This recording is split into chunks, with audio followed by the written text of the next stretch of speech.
que a lei, a LDB, ela disciplina de forma geral alguns itens, artigo 70, o que pode ser considerado como ensino, e o artigo 71, o que não pode ser considerados como ensino. É a Lei 9394 de 96. O MEC, com essa disponibilização desse documento, quero dizer que o Tribunal de Contas do Estado de São Paulo utiliza muito como parâmetro na avaliação das contas dos gestores essas questões, esse posicionamento do MEC. Então, é importante que vocês obtenham esses dados, vocês gestores, para não ter problema.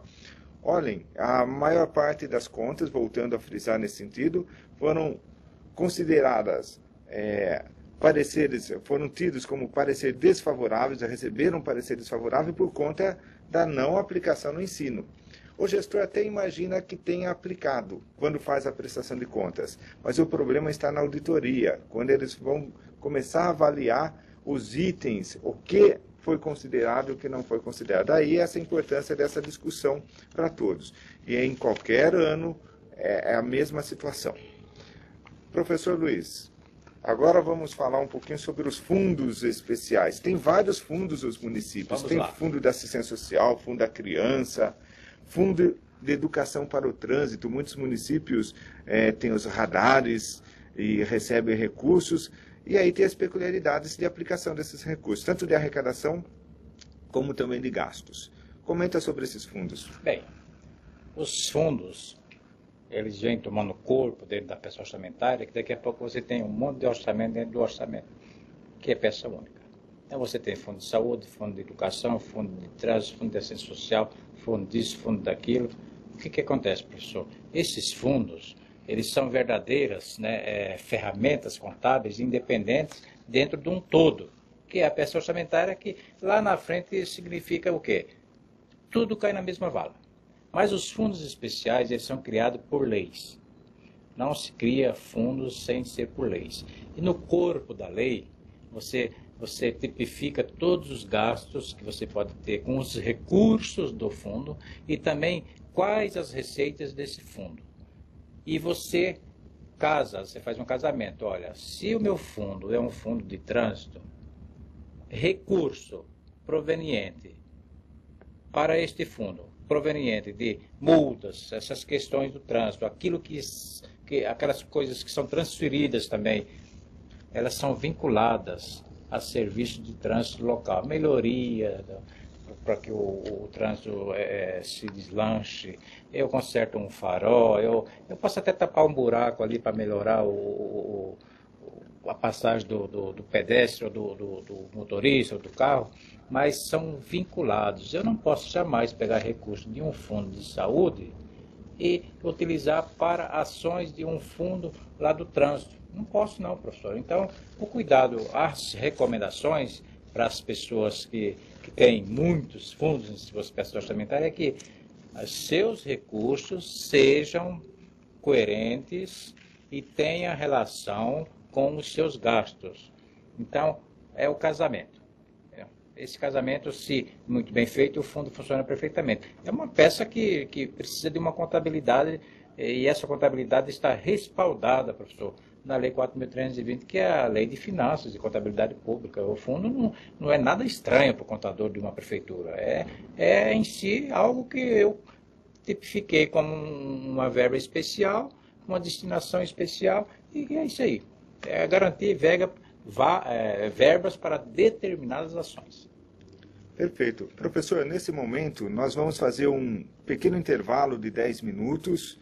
Na sequência, reabriremos o próximo bloco com uma interação. Vocês aí estarão participando novamente, formulem questões, vocês vão participar, que isso é muito importante para nós. E vamos fazer um intervalo de 10 minutos nesse momento. Até mais.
Estamos de volta e nesse momento vamos iniciar com a interação, a nossa interação sobre os assuntos abordados no bloco anterior.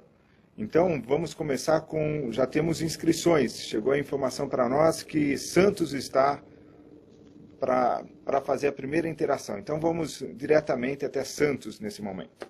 Onde é o microfone? Não, você não precisa do microfone, você fala aqui. Tá.